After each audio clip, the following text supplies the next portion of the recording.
menguatkan kepada niat untuk mendapatkan ilmu yang barakah, ilmu yang bisa memberikan satu impak perubahan pada hati kita.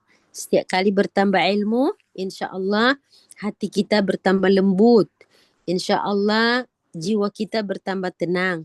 Setiap hari bertambah ilmu, setiap hari bertambahlah perubahan ke arah kebaikan. Kita daripada hari ini menjadi lebih baik dari semalam. Insya-Allah kita digolongkan dalam orang-orang yang sentiasa minadz-dzakirin, selalu saling ingat dan memperingatkan. Itulah yang diminta oleh surah yang selalu kita baca, wa tawasau bil haqq wa tawasau bis sabar. Sentiasalah kita berwasiat dalam kesabaran, dalam kebenaran. Sebab bukan setiap yang benar mendapat tempat di hati manusia. Bukan setiap kebenaran bisa menempatkannya atau bisa ditempatkan di hati manusia. Sepatutnya hati kita itu hati yang berbolak-balik, yang disebutkan qalbun, berbolak-balik, yang bisa menjadikan hati kita tetap dan mantap ialah kebenaran. Tapi kadang-kadang malah kebenaran itu susah masuk. Kenapa? Mungkin ada sekatan-sekatan yang lain. Terjadi satu pemberontakan dalam jiwa kita. Datang godaan-godaan sama ada dari luar maupun dari dalam. Karena itu amatlah tepat bila kita mempunyai satu vibes, ya, vibe yang sentiasa membimbing kita. Terutama walaupun kita tidak keluar dari rumah, tapi ada kelas-kelas, kuliah-kuliah online yang ibu-ibu pastikan setiap minggu ada platform yang bisa menjadi pembimbing kita. Nak pergi masjid, letih. Nak pergi masjid, mungkin malas, banyak urusan di rumah tak siap. Tapi karena dengan online ni, insya-Allah masjid boleh masuk rumah, sekolah masuk ke rumah, masya-Allah. Dengan adanya teknologi di zaman hari ini, tidak ada lagi reason. Tidak ada lagi reason mengatakan saya belum dapat hidayah. Tidak ada. Hidayah itu 24 jam di tangan kita. Mau atau tidak mau kita. Itu saja problemnya. Alhamdulillah, sebar-sebarkan link. Semoga semua mendapat tempias kebaikan. Ya, jangan mengira orang yang berceramah, orang yang pergi kuliah aja yang baik, yang the best, yang bermanfaat. Tak, sebenarnya orang beri kuliah ni kalau tak ada pendengarnya macam mana? Ya, sama-sama kita saling memerlukan. Orang yang passing link, orang yang mengiklankan, pasti semuanya terlibat di dalam dakwah, baik secara direct ataupun indirect. Tapi tujuannya ialah niat libtigha mardatillah. Nak mengarahi ridha Allah. Baik. Hari ini kita akan melanjutkan pembicaraan tentang ciri-ciri orang munafik di dalam Al-Quran yang sudah merupakan kuliah yang ke-10 kalau tak silap saya. Ya, Eliza, Kak Manja, ya? Okey? Kak Manja di kampung ke tu? Melaka. Oh, Melaka. Okey, Alhamdulillah. Hari ini kalau saya tengok ringkasan yang Ukhti Fariza buat, ya, adalah kita ada bicara tentang tentera-tentera Allah. Sudah selesai, kita masuk hari ini direct saja ibu-ibu ya. Yakni surah At-Taubah ayat 47 dan ayat 48. Itu adalah baki surat yang kemarin tak sempat kita bincang. Ya, baki surat yang tak sempat kita bincangkan.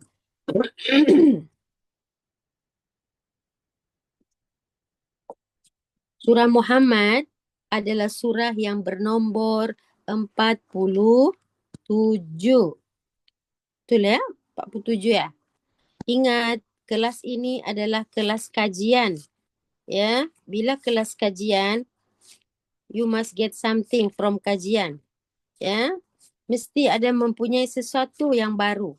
Yang hari-hari, kalau manusia itu sama aja dia bosan. Ya. Surah berapa Fariza? Surah Muhammad Oh, sorry, sorry. Minta maaf Ibu-ibu, surah Taubah dulu. Surah Taubah dulu. Silap saya. Surah 9 dulu Ibu-ibu. Maaf. Surah 9, surah At-Taubah banyak berbincang tentang orang munafik ya. Kita sedang membicarakan tentang bagaimana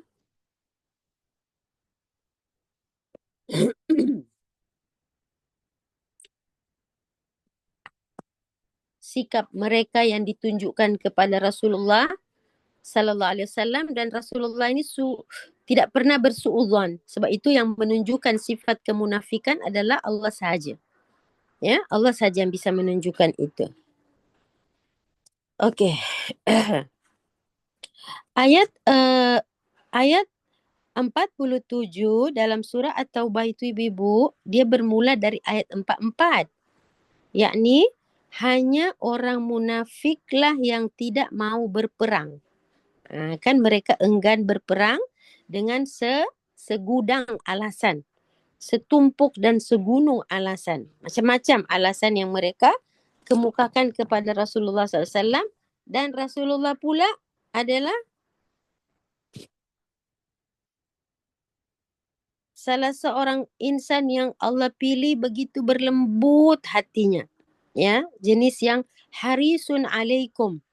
Ya, Raufur Rahim. Rasulullah itu sifatnya harisun alaikum, Raufur Rahim, sangat cepat jatuh kasihan. Nah, bila Rasulullah jatuh kasihan ni, akhirnya ada yang patut dibenarkan oleh Allah, kadang ada yang tak boleh. Rasulullah tak boleh jatuh kasihan. Ya, karena apa? Ada orang-orang yang hatinya berpenyakit yang buat-buat alasan minta dikasihani. Nah, jadi dalam hal ini hmm, hmm.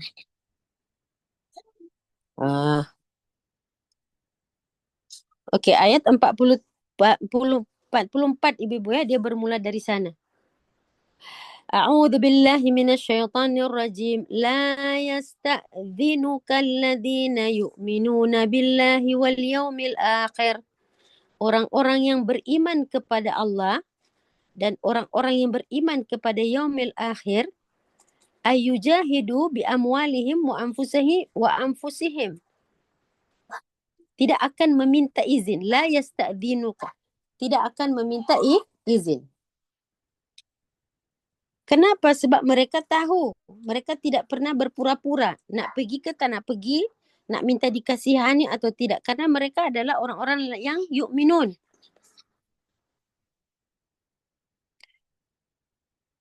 Wallahu alimun bil muttaqin. Dan Allah tahu keadaan hati orang-orang mukmin ni. Mereka betul-betul mantap. Nah, ayat 45 membongkar rahasia yang bukan mukmin. Innama yasta'dhinuka, orang-orang yang selalu meminta excuse, minta izin kepadamu wahai Muhammad. Kalau ada orang-orang yang nak minta izin tu, itu adalah orang-orang yang alladzina la yu'minun. Tengok tu. Ayat 44 dan 45 adalah ayat yang membongkar dua perangai manusia yang berbeza. Ayat 44 yang alladzina yu'minun. Ayat 45 alladzina la yu'minun. Garis bawah itu ibu-ibu.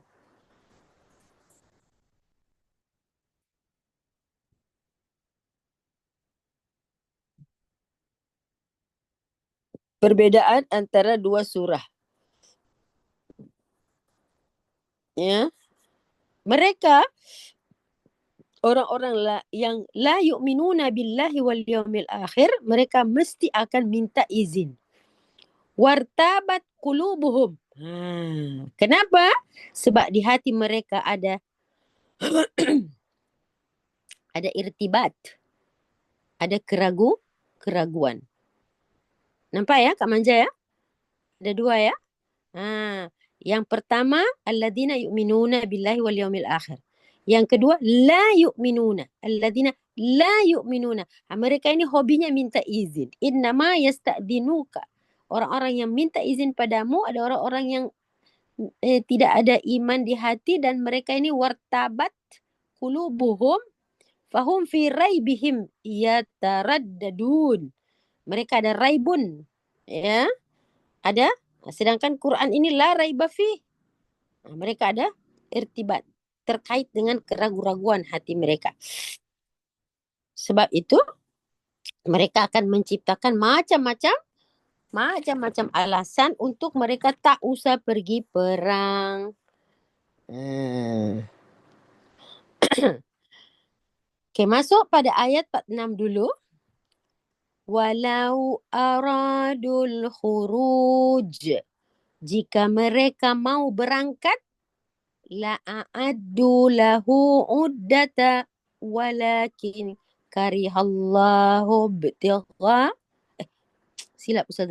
Walakin kalau mereka mau berangkat, ya, kalau mereka mau berangkat keluar, la'adda lahu uddah. Tentu mereka akan buat satu preparation. Uddah.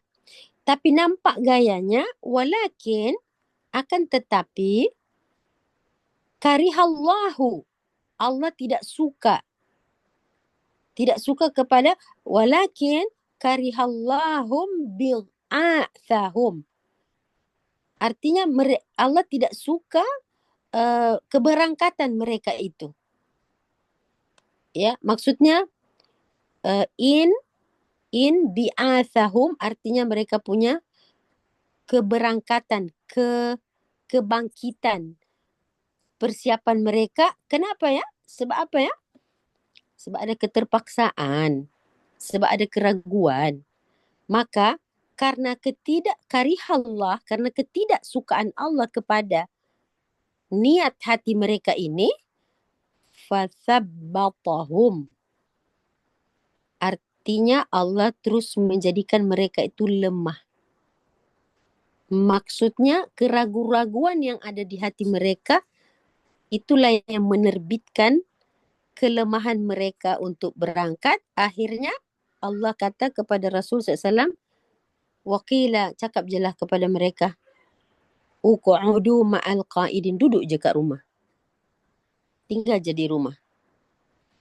Buat macam kamu tu lemah, kamu tu tak ada daya. Padahal sebenarnya bukan tak ada daya, bukan tak ada kekuatan. Tapi sebenarnya tak ada kekuatan akan kemahuan mereka. Orang-orang macam ni tak payah dipaksa. Qila lahum, cakap sama mereka, uqu'udu ma'al qa'idin, duduk je. Duduk diam-diam, duduk manis-manis di rumah. Sebab kalau niat baik, Allah mudahkan. Kalau niat sudah buruk dari awal, Allah maka fatabbatahum. Allah lemahkan hati mereka. Allah tahu isi hati sebelum langkah dibuat tu. Karena apa? Ibu-ibu, biasa tak kita kalau ada sesuatu kita macam berat. Belum diajak ni, baru membayangkan kita dah rasa berat. Lepas tu kita kata Allah tak takdirkan saya. Padahal sebenarnya bukan Allah tidak takdirkan kalau benda yang baik. Bermula dari raibun. Ya. Kalau mereka artinya mau keluar, mereka akan buat persiapan. Tapi nampaknya belum lagi mereka diberitakan untuk pergi, jangankan buat persiapan. Baru mendengar mereka dah rasa berat. Jadi kata ulama, niat yang benar akan melahirkan sebuah persiapan. Macam kita tengok poster, oh ada kuliah. Dari situ sudah terbit tak rasa nak ikut ke tak ikut. Kecuali memang kita dah tak ada keberdayaan. Itu lain. Tapi kalau ada orang usaha lain, tak apa nak dengar recording, tak apa nak telefon kawan. Daripada apa saja yang kita buat tu mulai daripada niat. Niat itu satu power, ibu-ibu. Bahkan dia lebih power daripada amalan kita. Nah, Allah sebutkan di sini, kalau nari niat saja sudah beraneka ragam dengan keraguan itu telah telah mampir, telah singgah di hati, maka lemah. Jadi untuk orang-orang macam ni, tak apalah, tak payah pergilah, duduk je lah kat rumah tu bersama orang-orang yang lemah kemauan. Lau kharaju fikum, ni masuk ya. Kalaupun mereka jadi berangkat keluar bersamamu, apa jadi? Kalaupun mereka terpaksa juga kharaju fikum, ma zadukum illa khabala. Astagfirullah. Jika mereka juga buat-buat nak ikut juga, terpaksa nak ikut juga, betul-betul mereka tidak menambahkan kecuali khabala. Khabala ini apa? Kerusakan. Ya. Kak Manja punya terjemahan khabala di situ apa? Kerosakan, kekacauan. Yelah, kalau Kak sampai Kak Manja lah ya, mudah ingat namanya. Kalau Kak Manja jadi ketua grup, lepas tu ada 1-2 muka yang monyok, itulah khabala tu. Memang minta jangan datang lah, jangan ikut lah ya maksud dia. Terpaksa juga ikut, orang tu dia berangkat bukan dengan niat baik, dia berangkat dengan alasan yang tertutup. Dah tak ada tu, sudahlah tu. Bilang sama dia, uqudu fi baitikum ma'al qa'idin, duduk je kat rumah, tak payah ikut. Menyampah, tak ikut. Jadi, lau kharaju fikum, kalau dia masuk di dalam you punya grup tu, mazadakum. Dia mazadukum. Dia tak menambah apa-apa pun dalam you punya grup tu. Dia tak akan menambah grup itu kalau dia tak ada jadi 9 ustazah. Kita ada 11 orang, kita ada 10 orang, dua tak datang, cuma 8 ustazah. Iyalah. You ingat kalau dia datang 2 orang tu, you boleh jadi kuat dengan jumlah 2 itu jadi 10. No. Kata Quran, dia akan menyebabkan jadi khabala. You tengok muka dia pun dah lemah hati you. Kenapa muka dia macam tu? Kenapa macam tak happy je ikut? Itu kan menciptakan aura negatif, betul tak? Orang yang tengok tadi bersemangat pun, entah-entah ada berita-berita tak baik pula dia cakap. Jadi lagi sakit lagi jiwa kita. Tak menambah. Jadi ibu kalau ada keraguan, ada satu benda yang tak bagus di hati, baik tak payah ikut. Dia akan menyebarkan aura yang lain. Allah kata tak payah. Duduk je. Kecuali you berangkat dengan niat yang baik. Wala awda'u khilalakum. Dan tentu mereka akan bergegas-gegas menuju ke muka di celah-celah barisanmu. Untuk apa? Yabghunakumul fitnah. Dia bawa fitnah pula. Dah bawa khabala, dah buat fitnah pula. Dia akan masuk kat celah-celah tu dan akhirnya dia akan sebarkan satu fitnah. Wa fikum sedangkan di antara orang-orang yang ada di situ, memang hobi dia pula mendengar benda tu. Mudah terpengaruh. Sama'una lahum. Ya kan orang-orang ini mudah tergoda, terguncang dengan contoh, kita nak perang, jumlah musuh tu lebih besar dari kita. Kita tak ada tenaga ni. Kita tak ada kuda. Kita tak ada persiapan ni. Kita tak ada senjata. Kira-kira yang bersama kita tu, walaupun ada doa, ada Nabi di situ, dia boleh duduk diam. Tak boleh. Tengok itu. Itulah sifat orang-orang munafik. Bukan tak ada orang nak dengar dia. Dia punya power lain macam ibu-ibu. Berita hoax lebih cepat tersebar dan mempengaruhi orang daripada berita baik. Betapa cepatnya manusia itu terganggu dengan berita buruk walaupun tak pasti. Betul tak Kak Anja? Walaupun tak pasti benda tu. Dengar kabar dalam 2-3 hari lagi Kuala Lumpur akan dilanda banjir setinggi 4 meter. Padahal tak ada tu. Tapi karena berita itu disampaikan dari mulut ke mulut, aduh. Saya ingat Kuala Lumpur kosong, pergi mengungsi ke atas gunung. Jadi apa yang ditimbulkan oleh ayat 47 ini, Allah kata khabalan dan fitnah, dan mereka bisa menyebarkan vibe atau aura yang negatif. Wallahu alimun bidzalimin, dan Allah tahu siapa di antara orang-orang ini yang sengaja membuat aniaya. Ayat 48. Walaqad ibtaghaul fitnata min qabl. Sesungguhnya kamu tahu tak? Min qabl, dari dulu lagi. Dari dulu lagi, ini orang-orang macam ni, mereka punya kerja hanya menyebar fitnah. Ibtighaul fitnah. Ibtighaul fitnah. Dia punya prospek hanya nak hancurkan satu grup, lemah, kacau dan hancurlah. Dan وَقَلَّبُوا لَكَ الْأُمُورِ وَقَلَّبُوا لَكَ الْأُمُورِ. Orang-orang ini, selain mereka punya tugas, mission mereka menyebarkan fitnah melalui suara-suara, alasan-alasan, pengalaman-pengalaman buruk mereka, mereka juga akan membuat qallabu. Qallabu ini, mereka ada satu taktik membolak-balikan dari qallaba yuqallibu, membolak-balikan, ya, mengacau balikan, memutar balikan fakta, merosakkan tipu daya mereka, hatta ja'al haqq, sehinggalah nampak datang kebenaran, iaitu apa? Zahara amrullah, pertolongan daripada Allah. Wahum karihun, padahal mereka tidak suka benda itu. Okey.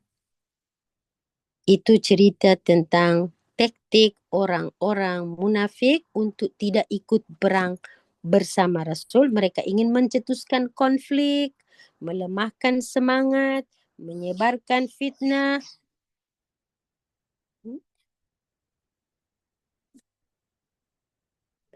Mana handphonenya? Coba bawa sini. Jadi itu kesimpulan ayat.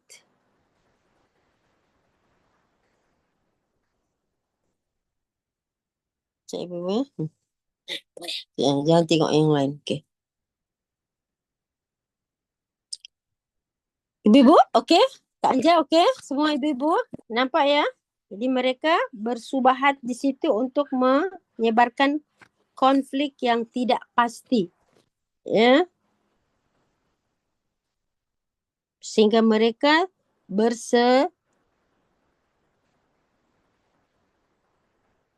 bersubahat, bersepakat.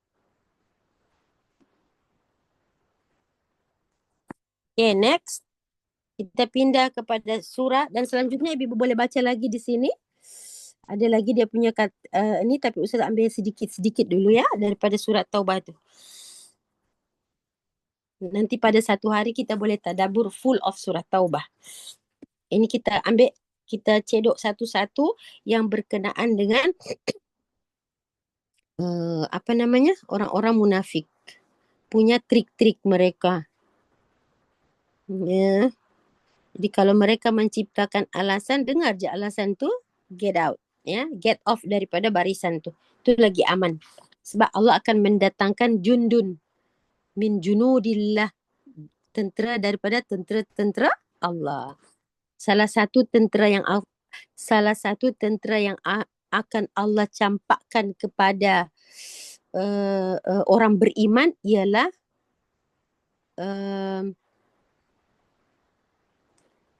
saya ulang balik. Salah satu tentera yang Allah campakkan nanti kepada orang yang tidak beriman adalah Ra, Ain, Ba. Jadi kalau misalnya jumlah kita sedikit, banyak cara Allah menolong jumlah sedikit.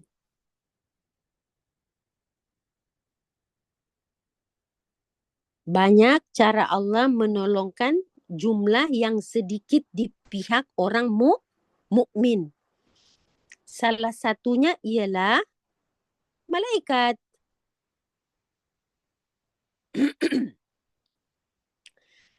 Okey, saya nak bagi Bibu faham tentang tentera dulu ya. Grup A, tentera mukmin. Grup B, tentera non-Muslim. Non-Muslim. Orang bukan Muslim ya. Mungkin pakatan orang musyrik dan orang kafir. Situ orang-orang munafik. Kira grup A orang mukmin, grup B musuh mereka. Okey. Grup A sedikit. Grup A orang mukmin sedikit. Sedikit jumlahnya, sedikit alat-alat perangnya, ya, sedikit senjata, kudanya dan lain-lain sebagainya. Orang mukmin tidak ada pakatan dengan mana-mana pihak. Diorang dengan diorang je. Grup B, orang-orang musyrik. Orang musyrik banyak sekutu.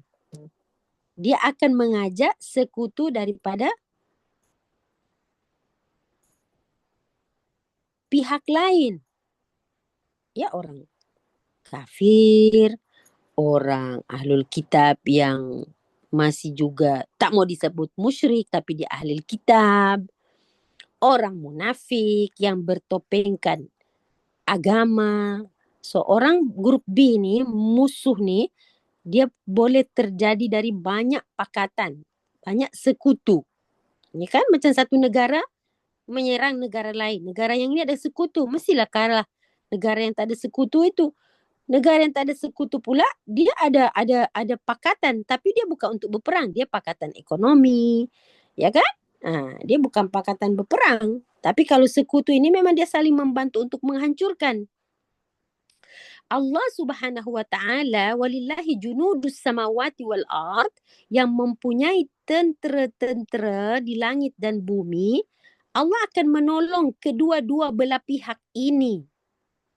Menolong dua belah pihak? Ya. Macam mana Ustazah cakap menolong orang kafir pula? Dengar betul-betul. Orang mukmin grup A pasti akan Allah bantu dengan malaikatnya, keberaniannya, tekad yang kuat. Macam-macam.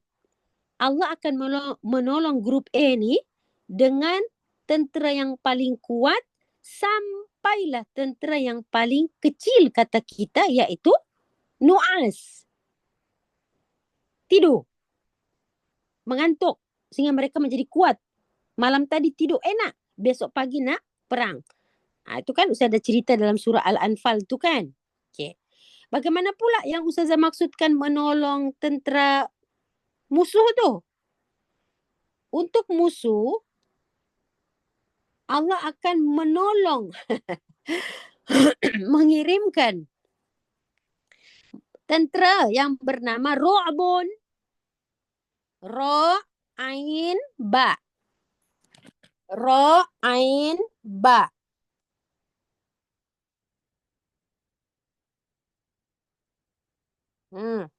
Apa pula tu? Ra, Ain, Ba ni apa artinya Ustazah? Mari sini, saya tunjukkan ibu-ibu.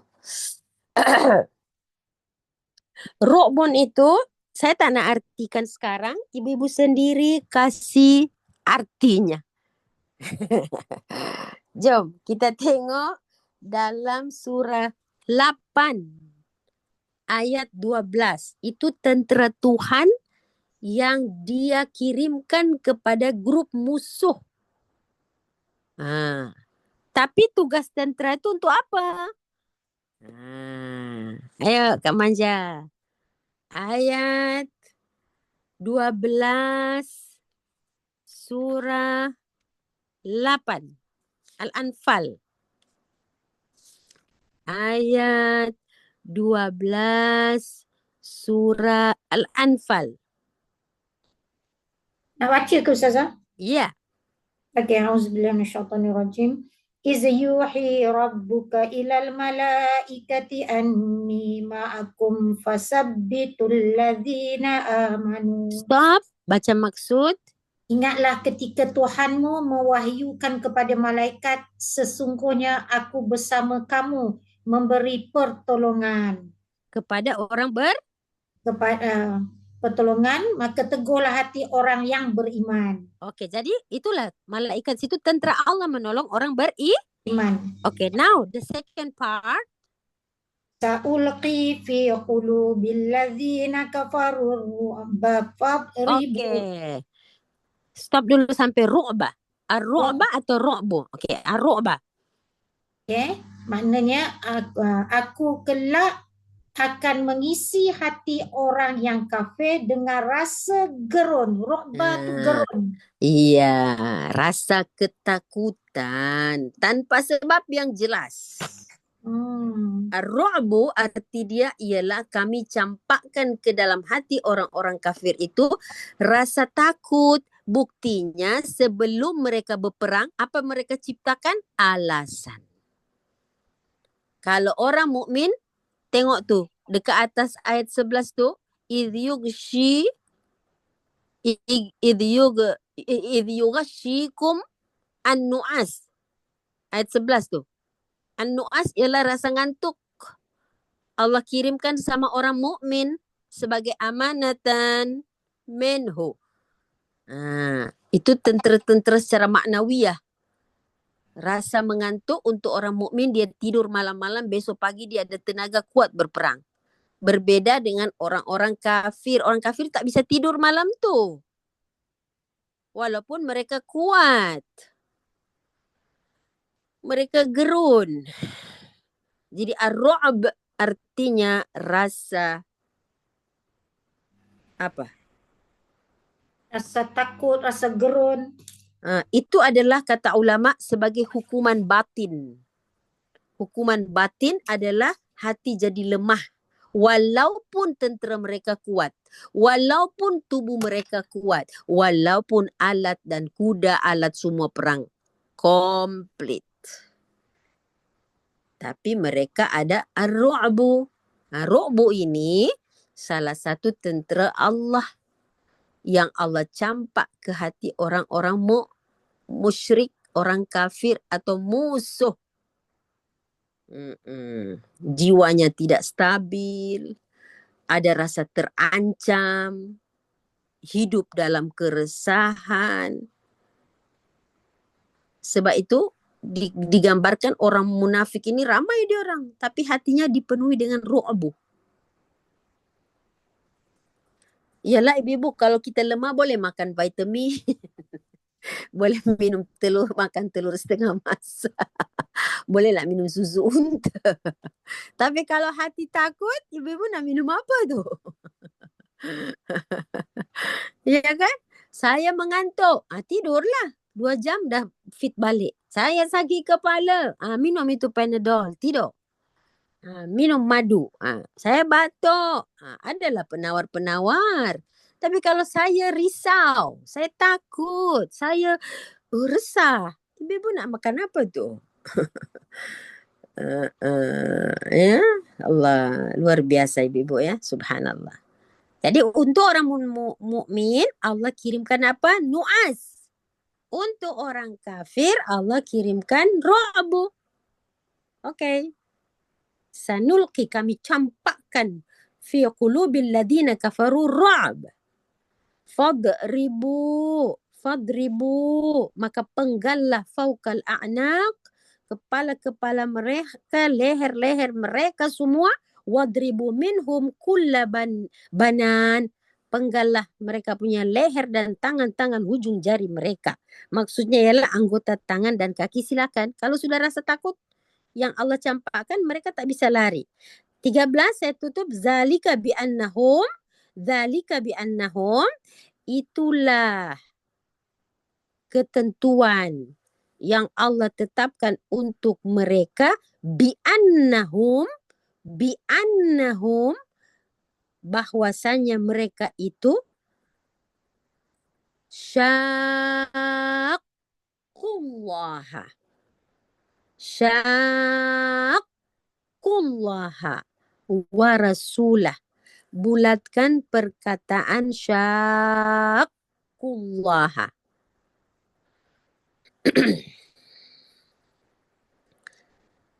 Ibu-ibu, kata syaqqu, saya tanya satu orang saja ya sebagai wakil. Di atas huruf qaf ada sabdu, betul tak Kak Manja? Betul Ustazah. Tugas huruf sabdu, tasydid, ialah menjadikan huruf qaf berapa? Satu ke dua? Dua. Kalau kita pisahkan syaqqu, Ustazah bisa tulis macam mana? Syak koku ke Ustazah? Qaf dua kali, satu mati, satu hidup. Betul tak? Betul. Kalau Syak saya huraikan perkataan ku tu, syaqqu, ku tu, saya akan tulis shin, alif, qaf mati, qaf baris depan. Betul? Betul. Tapi kenapa di sini dia kasih double? Qaf mati dimasukkan dalam ku tu. Seolah-olah Allah nak ceritakan bahawa Allah penentangan orang-orang musyrik, orang-orang kafir berbeda dengan penentangan orang munafik. Oh. Penentangan orang munafik itu tersembunyi. Jadi itu ada maknanya, maaf saya tanya, maknanya bila qaf mati dan qaf tanda atas menunjukkan tentang itulah ciri orang munafik yang tersembunyi. Betul Ustazah? Sebab qaf mati disembunyikan di situ. Oh, baik. Faham. Ada tak yang tak disembunyikan? Ya, kalau tak disembunyikan ada dalam ayat lain, yushaqiqi. Qafnya tu disebut dua kali. Tapi yang ini, bila ada ayat macam ni menunjukkan di situ ada something yang hidden. Dan yang suka hidden ni siapa? Orang munafik lah. Kalau orang kafir, mereka punya provokasi itu nampak. Mereka punya penentangan tu nampak terang-terang. Kita bunuh Muhammad, kita hancurkan Islam, nampak depan mata. Tapi kalau yang namanya pakatan, dia tersembunyi. Dan itu selalu orang munafik, dia jadi mastermind. Dahsyat ya? Makna inilah ciri-ciri orang munafik. Iyalah, Allah dalam Al-Quran. Dia bukan cerita saja-saja tu. Ya. Masya Allah. Ya Allah. Terima kasih. Dzalika bi annahum syaqqullaha wa rasul. Jadi qaf tu kalau dihurai dia jadi dua qaf. Satu qaf mati, satu qaf hidup. Tapi karena yang diceritakan ini sebuah pakatan yang ada satu matlamat tersembunyi, so the way how Quran nak prepare dia punya present, dia punya situation, cantiknya bahasa Arab itu ya dulu ala hakikatil ma'na. Okey. Tengok dekat selepasnya. Wa may yushaqiqi. Kan? Tengok yushaqiqi. Barang siapa yang terang-terang. Kenapa dia tidak sebut wa may yushaqu? Sebab sesuatu yang tersembunyi itu lahir dari pakatan yang ternampak dulu. Bila nak jalankan, dia punya you macam ni, you macam tu. Dia punya trik sudah masuk. Tapi sebenarnya kita dah tahu dah dia nak buat apa. Tapi the way how dia nak start tu, dia akan start dengan cara yang lain. Macam orang nak tembak bola tu, dia nak gol ke sana tapi dia tembak. Dia tengok dia punya keeper tu berdiri dekat kiri. So dia akan tembak kanan. Tapi cara dia nak tembak kanan, dia masukkan dulu daripada belah kiri. Itu trik dia. Subhanallah. Ni yushakiki ni adalah huraian daripada syaqqu tadi. Barang siapa yang menentang Allah, dua-dua perkataan ini menentang. Yang satu menentang secara tersembunyi, yang satu menentang secara terang-terangan. Makanya yushaqiqi. Nampak ya? Cantik ya? Satu ayat itu dua dia letakkan. Siapa yang menentang Allah dan Rasul secara terang-terang, nantikan. Innallaha fa innallaha syadidul iqab. Allah amat keras siksaannya. Dzalikum, begitulah. Itulah hukum dunia. Fadhukuhu, maka rasakanlah anna lil kafirina adzaban nar.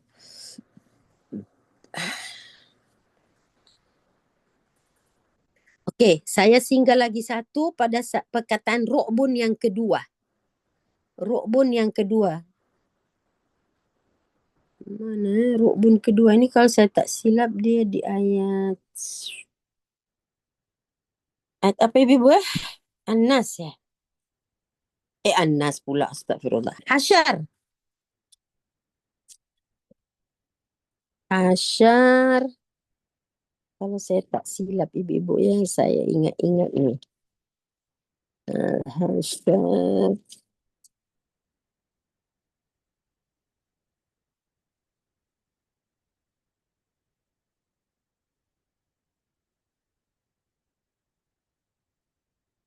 Ada tak?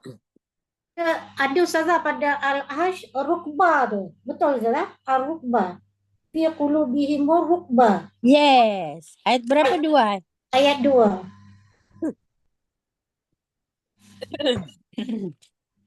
Bukan ayat 4, ayat 2. Ayat 2. Ya, ayo. Ibu-ibu tahu tak, surah Al-Hasyr ini adalah surah yang menceritakan pengusiran. Siapa yang mengusir? Siapa yang diusir? Nabi SAW mengusir. Kenapa Nabi mengusir mereka? Siapa yang diusir? Orang-orang Yahudi Bani Nadir. Karena mereka nak berpakat dengan beberapa bani yang lain, termasuk musyrikin Mekah. Mereka berpakat untuk nak kudeta, merampas kekuasaan Rasulullah di Madinah. Jadi mereka nak buat satu pakatan nak menjatuhkan Nabi SAW. Padahal sudah dibuat piagam Madinah. Ya, piagam Madinah sudah dibuat. Tak puas hati nih golongan pembangkang yang nak geser Rasulullah dari situ. Okey? Okey. Sabbahalillahi ma fis samawati wa ma fil ard. Bertasbih pada Allah apa yang di langit dan di bumi, wa ma fil wa huwal azizul hakim, dia maha perkasa lagi bijaksana. Huwallazi, dia Allah akhrajal ladina kafaru min ahlil kitab min diyarihim li awwalil hasyar. Dialah Allah yang mengeluarkan orang-orang kafir di antara ahli kitab dari kampung-kampung mereka pada saat pengusiran kali pertama. Maknanya ini bukan pengusiran ini bukan terjadi kali pertama, ini sudah kali yang keberapa. Sudah beberapa cobaan-cobaan untuk menjatuhkan Nabi sudah terjadi dan akhirnya terjadilah ada pengusiran yang dimaafkan. Kali ini dah tak boleh dah, maaf dah. Kena keluar. Pada Al-Hasyr ada disebut awalil hasyr. Ma dhanantum ayyakhruju. Mereka, kamu tidak menyangka mereka ini betul-betul akan terkeluar daripada Madinah. Wa dhannu annahum mani'atuhum husunuhum minallah. Dan karena kamu tengok orang-orang Yahudi ni, mereka punya benteng-benteng begitu kuat sekali. Ya. Dan mereka fikir mereka punya kekuatan itu dapat mengalahkan pertahanan daripada Allah. Ya, mereka kan merasa kuat tanpa Tuhan. Nah, tapi apa yang terjadi? Fa'atahumullahu min haitsu lam yahtasibu. Allah datangkan pada mereka hukuman dari arah yang mereka tidak sangka-sangka. Apakah hukuman yang Allah timpakan pada mereka? Belum lagi Nabi Muhammad SAW dan pasukan menyerang, Allah sudah menyerangnya dengan jundun, tentera yang Allah kirimkan. Faqadhafa fi qulubihimur ru'ba. Allah campakkan ketakutan dalam hati mereka. mereka. Nampak ya?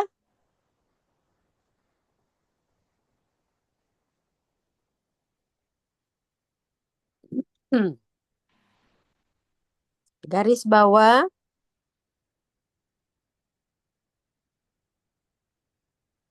Buat tanda cantik. Belum lagi mereka keluar tuh. Ya, belum lagi orang Islam memerangi mereka. Mereka sudah gerun, sudah risau, sudah takut. Allah campak ar-ru'bu ke dalam hati mereka. Karena apa? Sebelum ini mereka melihat mereka ada kuat dari sisi ekonomi. Mereka ada husun. Husun itu, hisnun itu benteng-benteng yang kukuh. Mereka ada satu agreement dengan Nabi. Tapi mereka kan hianat. Nah, maka kekuatan yang mereka bina itu sebenarnya adalah kekuatan tanpa iman. Benteng tiada iman. Ekonomi tanpa iman. Akhirnya apa?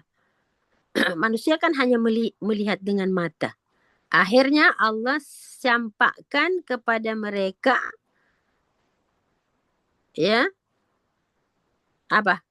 Azab batin. Hukuman batin yaitu kalah sebelum perang.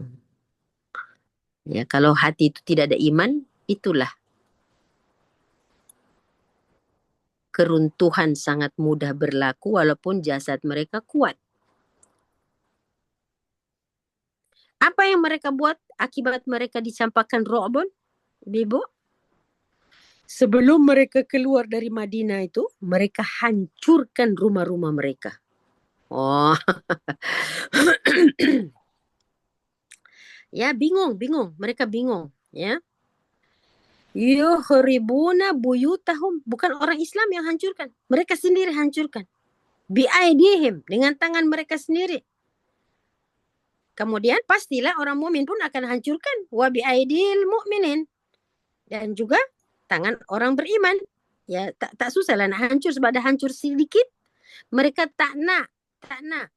Kalau pun daerah mereka dikuasai oleh orang Islam, biarlah kering kontang. Tak mau ada bangunan-bangunan.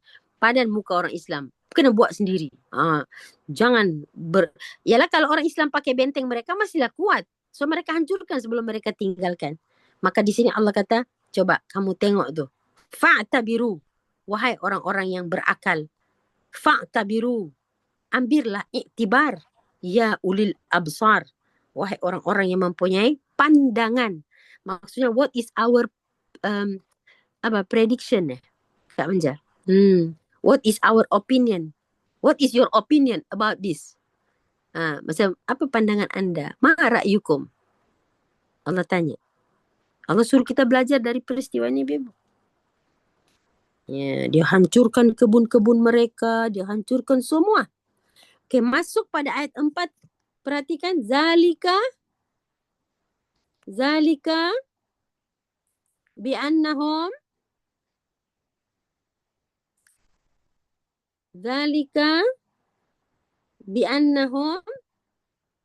ayo Kanja ayat 4. Sorry, tak buka mic. Buka je senang Ustazah nak discuss. Okay. Zalika bi'annahum syaqullaha wa rasulah. Sama tak? Mereka ditimpakan azab yang demikian. Sama tak perkataan syaqqu? Sama Ustazah. Bukan itulah Kak Anja. Ayat 4. Ayat berapa? 3. Ayat 4 lah. Zalika bi'annahum syaqullaha wa rasulah. Artinya? Artinya mereka ditimpa azab. Ya. Ya. Terus?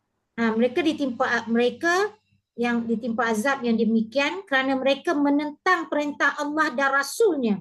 Itu syaku itu menentang. Tengok dia punya perkataan baik. syaku itu kan macam tadi Ustazah tunjuk antum semua tadi. Kata syaku tu. Baik Ustazah. Karena mereka ni orang-orang munafik.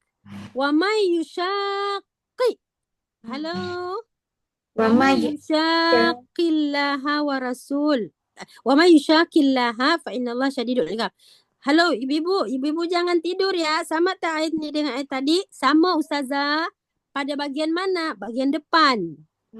Bagian akhir tak sama kan? Tak sama. Kenapa? Sebab wama yusyaki di sana tadi yusyakiki. You all perasan tak ni? Perasan Ustazah. Coba yang ditulis. Kalau yang tadi sana yusyakiki. Kalau di sini still yusyaki.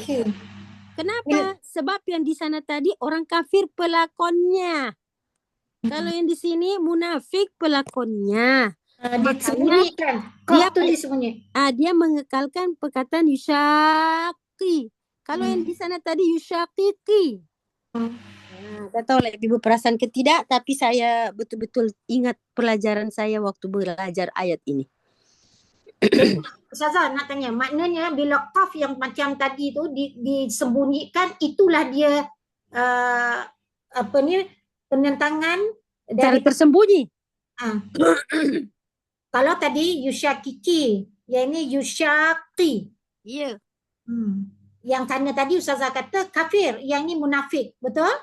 Ya, bukan saya kata kafir. Ayo, coba Kak Manja tengok balik tu. Baik. Coba tengok balik. Yusyakiki. Ayat apa tadi? 12. Taubah. Bukan. Tidak Ustazah. Ayat 13 ayat Al-Anfal. Surah 8, 13, okey. Anfal 13. Kak Manja pegang ayat 12 tu. Okey. Sa'ulki fi qulubil ladina kafaru. Okey, baik. Kan kafaru ni. Alazina kafaru, rukbah. Ini kafaru ni kira dengan orang-orang Mekah ni. Okay. Tapi yang ini Allah sebut di sini adalah orang-orang Yahudi Madinah. Berbeda loh, situasi ini berbeda dengan sini. Yang ini Badar, yang ini Hasyar. Tengok dia tulis di sini alladina kafaru. Allah campak ar-ru'ba kepada orang-orang kafir. Makanya ketika Allah simpulkan ayat 13, dia berkata dalika bi annahum syaqullah wa rasul wa may yushaqiqi. Tapi yang dekat sana ayat 4 dia kata wa may yushaqu, dia mengekalkan yushaqu. Sebab di situasi ini situasi Madinah, Yasrib. Madinah tu banyak orang munafik, suku-suku atau bani-bani yang 3 itu. Trik mereka tetap tersembunyi. Contoh, kenapa dia hancurkan rumah dia? Kenapa dia hancurkan kebun-kebun kurma tu? Apa? Ada maksud apa? Patutnya janganlah hancurkan. Dia hancurkan juga. Jadi orang kafir dicampakkan ru'ba oleh Allah, orang munafik pun dicampakkan ru'ba, tapi impak selepas itu berbeda. Ayo ibu yang lain. Alisa, faham Alisa? Assalamualaikum, tempat tanya ni. Yang yusyaqilah ni dalam fi'il mudhari' kan? Bermakna dia berkekalan dalam keadaan itu ya? Yes, terima kasih cikgu. Betul. Orang munafik berkekalan dia punya trik. Itu kalau you tengok daripada segi bentuk fi'ilnya mudhari' kan? But the contentnya adalah still hidden. Mereka adalah mastermind. So the way how Allah represent kepada kita, macam sampai kiamat mereka itu tersembunyi. You tak boleh tahu mereka. Tapi Allah akan bongkarkan rahasia mereka. Ya cikgu? Cikgu Zaitun Saya. Cikgu Zaitun tengok tu. Dia punya syaku dekat sana still bersabdu. Tapi dekat Al-Anfal dia tak sabdu lagi. Dia yusyakiki. Kikinya tu dia dah sebut 2 kali loh. Kenapa? Pelakon di situ kafaru. Ya, pelakon di situ kafaru.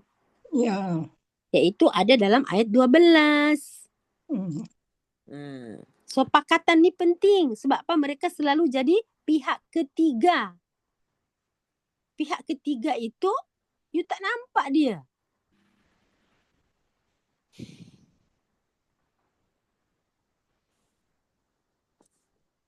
Tapi kalau kita belajar seperti ini, oh baru kita tahu rupanya Allah sedang membongkar rahasia mereka melalui susunan ayat-ayat ini, penyajian tulisannya, penyajian kata-katanya. Jadi sabdu-sabdu itu bukan main-main punya sabdu je.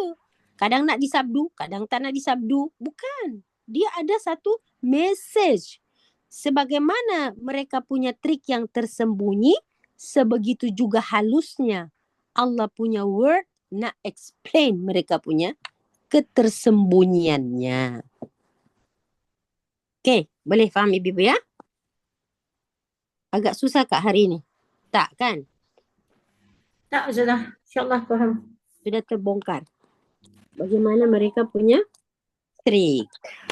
Itu saya corner sikit sebab ada perkataan ru'bah. Saya nak explain ru'bah. Iaitu satu tekanan jiwa. Tekanan jiwa sehingga kita tengok, orang ni macam tak betul je. Kenapa dia kasih hancur rumah dia? Jadi Allah bukan, Al-Quran ini bukan cerita sejarah ibu-ibu.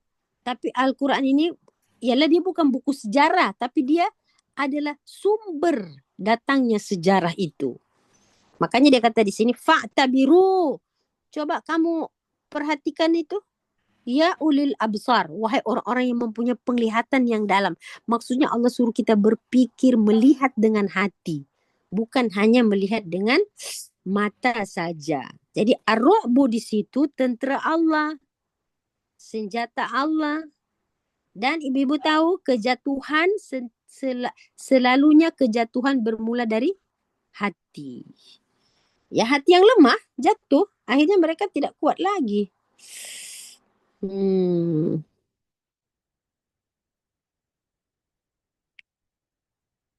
Saya teruja waktu belajar ayat ini, ibu. Saya tak tahu lah ibu-ibu teruja ke. Saya sungguh teruja. Ustazah, bukan masalah teruja, Ustazah. Sekarang ni baru faham itulah Iyalah dia. sifat munafik tu. Sifat Iyalah. munafik tu. Itu kalau ikut dalam Quran ni Ustazah cerita ni, Ustazah terangkan tadi di Mekah, di Madinah. Betul tak Ustazah? Iyalah. Sikap tu sekarang munafik itu memang mastermind, ciri-ciri dia tersembunyi ada dalam kehidupan kita sekarang. Ada. Itu terima saya- kasih Cikgu Zaitun, terima kasih because you bagi tahu tadi benda tu bukan waktu itu je. Makanya Allah menyajikannya dengan bentuk fi'il mudhari'. Maknanya sampai hari ini benda tu berterusan. Kalau ada saki baki orang-orang munafik, macam itulah, tak susah lah you nak trace mereka. Ustazah, saya ingat ni Ustazah masa mengajar kita orang kan. Masa dekat masjid tu ada Ustazah mention ke pasal ni. Iya, Masya Allah, terima kasih. Tapi saya tadi terlupa nak sebut fi'il mudhari' because you ingatkan tadi Cikgu. Betul lah, saya nak relatekan dengan hari inilah. Maksudnya, kenapa Allah berikan itu dalam bentuk fi'il mudhari'? Menunjukkan until now, they tetap exist. Bermakna PL tu berterusan. Iya, fi'il itu berterusan walaupun fa'ilnya bertukar. Ya, betul. Pelakunya bertukar-tukar tapi fi'ilnya tetap je. Masya Allah. Terima kasih Cikgu. PL macam tu lah. Iya, jadi Bani Nadir nih mereka meruntuhkan rumah mereka sendiri, tak ada orang suruh pun. Dia meruntuhkan rumah-rumah mereka. Ya, tanpa peperangan. Sebelum perang mereka dah hancurkan. Karena apa? Mereka tak nak orang Islam mewarisi harta mereka. Ya Allah, sudah jatuh, tapi macam itulah juga mindset mereka. Ya. Jadi kalau tadinya mereka bergantung kepada benteng-benteng mereka, ekonomi mereka merasa aman sebab ada harta, tapi apabila Allah campak ar-ru'bu, habis. Selesai. Ya. Jadi orang Islam tu tenang walau dia lemah. Ya, tenang. Kerana iman tu lah yang memperkuat dia. Orang munafik dia takut walaupun dia kuat. Orang beriman dia bergantung kepada Allah. Orang munafik bergantung kepada kawan, kepada dunia, kepada sekutu. Orang beriman hatinya stabil. That's why dia bisa tidur. Allah kirimkan kepada mereka an-nu'as amanatan minhu. Tapi orang kafir bila Allah campak ru'ab, dia jadi gila sendiri. Ya, hidup dalam ketakutan yang berpanjangan. Itulah makna ru'bun.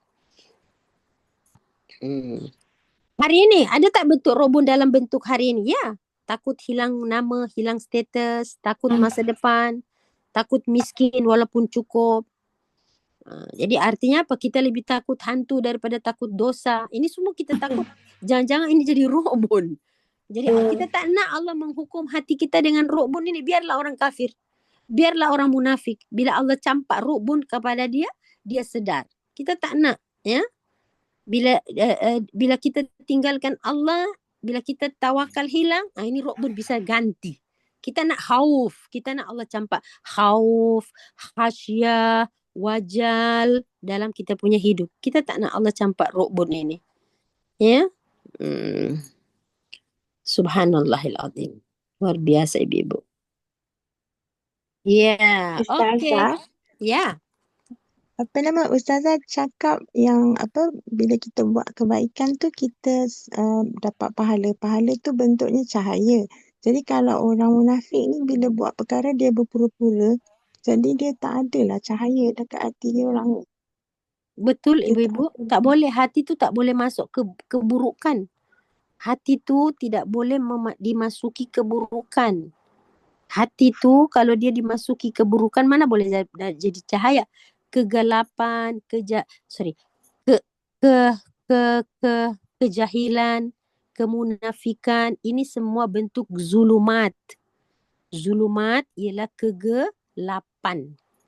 Sebab itu saya teringat apa kata Sayyidina Abu Bakar. Ya, Sayyidina Abu Bakar berkata, sekejap, siapa yang bertanya ini? Farhana. Ustazah. Farhana buka surah Ibrahim boleh tak? Ibrahim. Surah Ibrahim.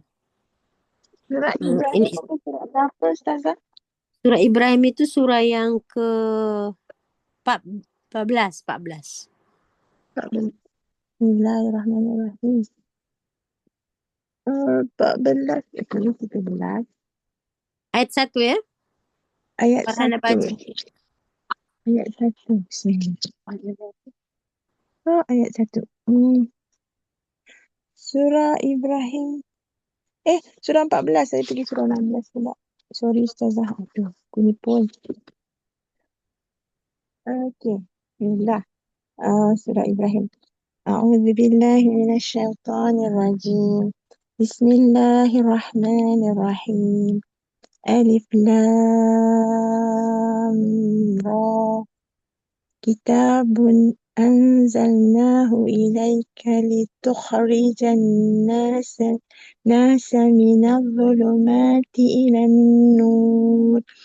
Minadh dhulumati ilan nuri bi'izni rabbihim ila siratil azizil hamid. Artinya Alif Lam Ra ini ialah kitab Al-Quran. Kami turunkan dia kepada Muhammad supaya engkau mengeluarkan umat manusia seluruhnya dari gelap gelita kufur kepada cahaya iman dengan izin Tuhan mereka. Kejalan Allah yang Maha Kuasa lagi Maha Terpuji. Masya Allah. Jadi untuk apa Tuhan turunkan kitab ni Farhana? Litukhrijan nas. Mengeluarkan manusia dari kegelapan menuju nur. Tukhrijan nas minadh-dhulumati ilan nur. Nak mengeluarkan manusia dari kegelapan kepada cahaya. Sebelum turun Quran, manusia dalam kegelapan walaupun di siang hari. Cahaya matahari itu kuat tapi manusia still gelap. Kenapa? Sebab ada kesyirikan.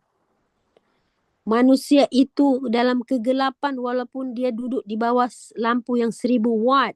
Sebab hatinya penuh dengan kekufuran. Farhana, boleh faham itu? Faham Ustazah. Rugilah sangat. Sangat Orang rugi. munafik. Jadi orang-orang kafir, orang munafik, orang musyrik ini semua adalah bentuk zulumat. Kegelapan. Nah, saya suka ayat ni sebab mudah nak terangkan kepada orang. Kenapa you harus baca Quran? Kenapa you harus faham Quran? Ya, kalau tidak, you berada dalam kegelapan. You tak tahu mana benar, mana salah. Mana baik, mana buruk. mana okey, mana tak okey. Kita tahu tak kita hamba Allah? Tahu. Tapi kita tahu tak kita hamba Allah yang baik ke tidak di hadapan Allah? Tak tahu. So, kita masih dalam keadaan ketidaktahuan. Nah, Sayyidina Abu Bakar berkata, cinta kepada dunia adalah gelap. Hubbu dunia itu sebuah kegelapan. Sebelum datang Quran, orang-orang menjadikan dunia ini sebagai Tuhannya, sebagai matlamat hidupnya. Bila Quran turun, Quran ubah. Dunia bukan matlamat. Dunia ini tempat, alat untuk kamu pergi menuju akhirat. Dunia ini bukan tujuan. Dunia ini alat, jembatan menuju akhirat. Maka Sayyidina Abu Bakar berkata, hubbud dunia adalah salah satu bentuk kegelapan. Bagaimana saya supaya disinari bahawa hubbud dunia itu saya tak nak? Maka Rasulullah Sayyidina Abu Bakar kata, bila you hidup di dunia, supaya you tidak hubbud dunia, cinta dunia, you jadikan takwa sebagai lampu suluhnya, sinarnya. Artinya apa takwa? Hati-hati. Hidup di dunia itu kena hati-hati, takwa. Maksudnya hati-hati itu apa? Kuasai dunia, tapi jangan mencintainya. Begitu. Kata Imam Al-Qurtubi, itu dunia itu macam apa? Lautan, di atasnya ada perahu atau kapal. Dunia itu adalah air tadi itu. Jangan masuk di dalam kapal. Tenggelam nanti kita. Kita adalah pengemudi perahu. Kita perlu air. Kalau tak ada air, bagaimana perahu itu mau jalan? You need the water because you ada perahu.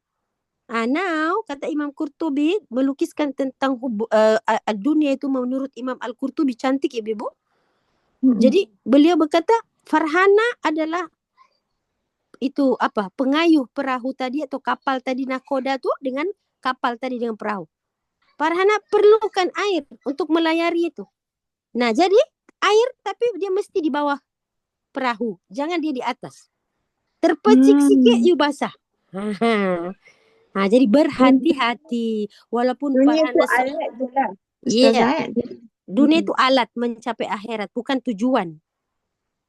Jadi Farhana kena berhati-hati walaupun you adalah orang yang sudah melayarkan kapal nakoda itu 30 tahun. You must be careful. Macam kita di dunia ni, even though you sudah 60 tahun, you mesti berhati-hati. Itulah takwa. Seorang pilot sudah mempunyai jam terbang 100,000 jam. Tapi dia must berhati-hati. Dia tak boleh bawa kapal terbang dalam keadaan tidur. Betul? Makanya dia mesti ada co-pilot. Begitu juga seorang nakhoda. Takwa adalah be careful. Jangan sampai dunia itu masuk ke hatimu. Kemudian dosa adalah kegelapan. Bagaimana saya nak hapus dosa? Dengan cahaya apa? Dengan istighfar. Dengan taubat. Ada 5 tahu kegelapan. Kita akan meninggalkan dunia, kita menuju apa? Alam barzah. Di alam barzah itu gelap. Tapi saya tak naklah masuk alam barzah gelap. Saya nak bawa apa? Supaya terang. Bawalah kalimat la ilaha illallah. Sebab kalimat syahadat adalah lampu yang akan menerangi kubur kita. Kalimat la ilaha illallah. Selama hidup, mempertahankan kalimat itu. Ibu bapa kita, nenek kita, atuk-atuk, the great grandfather, our great grandfather, semua berasal dari alam ruh. Di alam ruh kita sudah disyahadatkan dengan alastu birabbikum qalu bala syahidna. Ya. Adakah aku Tuhanmu? Kata Tuhan. Ya. Bahkan engkau adalah Tuhan kami. Qalu bala syahidna. Kami bersaksi. Asyhadu an la ilaha illallah wa anna Muhammadar Rasulullah. Maksudnya sejak dari alam ruh Allah sudah ajarkan kita kalimat tayyibah. Kalimatun baqiyah. Kalimat yang you harus kekalkan sampai di akhirat. You lahir dengan kalimat, dilahirkan dengan kalimat, you mempertahankan kalimat, you berakhir dengan kalimat, you masuk alam barzah dengan kalimat, you bangkit dengan kalimat, you selamat daripada akhirat itu menuju surga with the kalimat la ilaha illallah. So hidup kita itu mempertahankan kalimat. So kalimat adalah nur, cahaya. Nah orang-orang munafik Macam mana dia lidahnya bercabang dua? Kadang dia menghancurkan kalimat la ilaha illallah Muhammad Rasulullah. Kadang dia menyanjungnya. Macam mana tu jadi gitu? Kemudian ada 5 kegelapan. Yang ketiga, kegelapan alam barzah. Penerangnya adalah kalimat. Yang keempat, akhirat. Ibu-ibu, akhirat tu gelap, ibu-ibu. Saya tak mau gelap di akhirat. Ya bawalah amal saleh. Sebab kalau Farhana bawa amal saleh, kita semua bawa amal saleh, kita bawa nur. Dan di sana nanti kita akan saling meminta antara orang munafik dan orang mukmin. Naqtabis min nurikum dalam surah Al-Hadid. Minta sikit cahaya. Bukan Allah kata orang kafir tahu di situ, bukan Allah kata orang musyrik tahu. Allah kata orang munafik. Maksudnya ada iman juga, tapi imannya malap. That's why dia minta. Iman dia tak pasti kan? Iman dia gelap terang, mati hidup. Tidak confirm. They are the grey color. Dia bukan true color. White Maknanya or black. kita masih boleh pengaruhi mereka lah. Kalau mereka di kalangan kita, kita masih boleh pengaruhi mereka lah, Ustazah. Menjadi orang baik. Ya. Masih jangankan mereka, orang musyrik pun kita boleh pengaruhi mereka dengan dakwah. Ya, kita boleh berdiskus dengan mereka, kita boleh buka minda mereka. Bahkan kita hari-hari doakan orang musyrik. Ihdinas siratal mustaqim. Ya Allah, tunjukkan kami jalan yang lurus. Saya suka ceramahnya Ustaz, siapa itu ya? Saya tak sengaja terdengar. Ustaz Kazim ya? Ilyas. Okey, sekejap. Saya habiskan dulu ini. Sirat adalah apa tadi? Akhirat tu gelap, maka cahayanya apa tadi? Amal soleh. Kemudian kita akan melintasi satu jalan yang nama sirat. Jembatan di akhirat pun gelap juga. Penerangnya adalah apa? Melalui apa ibu? Sirat. Amal saleh, ada yang sebut kalimat, ada yang sebut keikhlasan atau keyakinan. Keyakinan. Al-yakin. Hakul yakin. Saya teringat, kalau Farhana kata, jadi kalau begitu orang munafik ada kesempatan. Jangankan orang munafik, orang kafir, orang musyrik, semua lagi nyawa belum keluar. Dakwah itu mesti jadi ruh kita. Kita dakwah ya dengan perbuatan, dengan kasih sayang. Ya, saya ingat itu kisah benar. Itu Ustaz Kazim bagi tahu dia setiap kali dia ceramah, kemarin dia ceramah di Melawati, dia cakap ada satu amoy duduk terpakut dengar ceramah dia. Jadi Ustaz tanya, ini amoy ini dia suka, dia dah tua sikit lah. Di mana dia pergi? Ada ini amoy. Dia pergi Johor, amoy itu ada. Lepas tu dia pun tegur lah. Dia cakap, kenapa dia cakap ada di sini? Dia kata anak saya dekat Johor. Dia cakap, oh iya ke? Dia pergi ini lagi, ada lagi. So akhirnya pada satu hari dia tengok amoy itu tak ada. Dia tanyalah, amoy macam mana? Kamu datang sini, bang, banyak orang marah saya sebab saya bukan Islam. Saya dari sini tak ada pakai tudung. Orang-orang Islam tak sambut dia dengan baik, kutuk dia. Tapi Ustaz cakap, tak apa, duduklah. Kau bukan orang Islam, kau duduk je dengar. Last hari tu Ustaz cari dia. Dia tak ada. Tu dia ada nombor telefon. Ditanya, dia kata mama masuk hospital.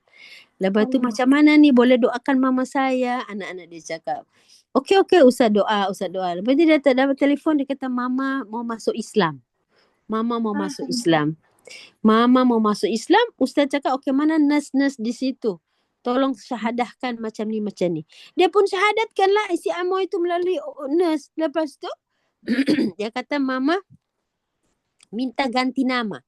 Alamak, nak ganti nama on the spot ni macam mana? So Ustaz cakap dia ganti nama Khadijah. Tak berapa lama lagi dia dah ganti nama. Okey, nama sudah ganti Khadijah si amoy tadi. Last dia kata apa? Mama sudah meninggal. Allah. Subhanallah. Meninggallah amoy itu dengan nama Khadijah, dengan kalimat syahadat. Wallahu a'lam, macam mana nasibnya kita pun tak tahu. Surgalah buatnya, amin. Semoga Allah terima dia. Ya kan? Bawa diri dia nak dengar. Artinya dia mau keluar dari keadaan Kegelapan. jiwanya. Keadaan jiwanya ya. Tak tahulah macam mana Allah nak bagi. Itulah benda-benda macam ni yang membuat kita iri hati, Bibu. Betul tak? Ya, kita Betul. jadi iri hati. Betul. Ada dua iri hati kita, orang yang bisa hafal Quran, mengajar, berkhidmat, menghafal, berdakwah. Satu lagi benda yang kita iri hati orang macam ni. Kita ni lahir dari kecil dengan kalimat syahadat, umur 7 bulan di perut ibu, ibu buat doa selamat, bacalah segala barzanji lah, lenggang perut lah, ini apa semua doa-doa 7 bulan, bayi dalam perut, lahir, akikah lagi, tahnik lagi. Lahir bukan main penyambutannya. Gunting rambut lah, itulah, inilah, undang ustaz lagi, baca doa kiai lagi. Kenapa tidak jadi baik kita waktu jadi orang-orang yang sudah remaja, sudah dewasa. Yang amuai itu syiriknya bukan main lama. Tapi akhir hidupnya cantik pula. Ini yang kita perlu risau. Itu yang kita minta. Rabbana la apa? Tu'akhizna. Bukan. Rabbana la tuzigh qulubana. Ba'da idh hadaitana wa hab lana min ladunka rahmah innaka antal wahhab. Tidak usah iri hati orang naik kereta besar, orang rumah besar, orang hembe besar. Tak payah. Kalau nak iri hati, nak jealous, jealous pada orang-orang macam ni. Nasibku macam mana besok ni, ya? Allahu Akbar. Okey, mudah-mudahan Allah jaga kita dari segala sifat kemunafikan ya, Ibu. Kita nak pure, iman kita pure. Jangan kita menderita karena pilihan kita sendiri. Kita kena memilih sesuatu yang baik untuk kita. Untuk akhirat kita. Okey, baik. Kita masuk kepada mana sudah? Mana Fariza punya nota? Dah habis dah. Sudah jam 11. So kita dapat 2 surah je hari ni, Ibu. At-Taubah dengan surah Muhammad. Muhammad tak buat pun. Astagfirullah. Belum Ustazah. Next. Belum sempat. Belum masuk. Okey, ingatkan saya. Surah Muhammad tak sempat masuk hari ini sebab ada ketambahan pertanyaan tadi tentang kegelapan. Baguslah Ustazah. Lepas tu ada tambahan tadi tentang perkataan Ru'bun, Syakush, Yushakik, Syaqillah. Buat nota tu. So next class insyaAllah jumpa tahun depan. Allah panjangkan umur kami, panjangkan niat kami, baguskan amalan kami. Semoga di tahun 2026 nanti ya Allah, tahun Masehi, kami menjadi orang-orang lebih baik dari tahun 2025. Ya Allah, jadikanlah kami agent of change to ourselves, untuk diri kita, to our member, our friend. Kita nak supaya kita menjadi pemanjang lisan Nabi Muhammad sallallahu alaihi wasallam melalui kelas-kelas, majlis-majlis yang merupakan klinik-klinik rohani kita. Kita kena sentiasa mempersihatkan rohani kita. Insya-Allah terbantulah ketakwaan dan ketaatan kita. Semoga Allah panjangkan umur kita. Nanti kita akan berjumpa dengan Ramadan 18 Februari, Ibu. Allahumma salimna li Ramadan ya Rabbi wa salim Ramadana lana wa tasallamhu minna mutaqabbalan. Semoga Allah Subhanahu wa taala redha atas amalan-amalan kita ni sepanjang tahun. Kita berdoa, kita solat, taubat, insya-Allah semua keburukan-keburukan kita terangkat dengan perginya tahun 2025. Dan diberikan kita lembaran baru untuk 2026 nanti insya-Allah. Niat yang baik-baik sehingga kita terbantu beramal yang baik-baik. Barakallahu li wa lakum fil Qur'anil azim. Hadanallah iyaya wa iyyakum ajma'in. Wal 'asr innal insana lafi khusr. Illa alladhina amanu wa 'amilus solihat wa tawassaw bil haqqi wa tawassaw bis sabar. Subhanakallahumma bihamdika asyhadu an la ilaha illa anta ya rabbi nastaghfiruka wa natubu ilaih. Wa sallallahu ala sayyidina Muhammad wa ala alihi wa sahbihi wasallam. Walhamdulillahirabbil alamin. Kelas-kelas ustazah banyak yang cuti sudah. online mungkin sudah cuti, dan ibu-ibu ada waktu 2 minggu lagi kita untuk memperkemaskan catatan-catatan kita, taklim-taklim kita, kemas kini semua kuliah-kuliah tahun 2025 dikemas dengan rapi, catatan dibuat cantik-cantik dan kita hadapi insya-Allah. Niat sekarang tahun baru saya nak buat buku baru, jiwa baru, hati baru dan niat yang baru insya-Allah. Amin ya rabbal alamin. Assalamualaikum warahmatullahi wabarakatuh. Waalaikumsalam. Terima kasih, Ustazah. Terima kasih Ustazah.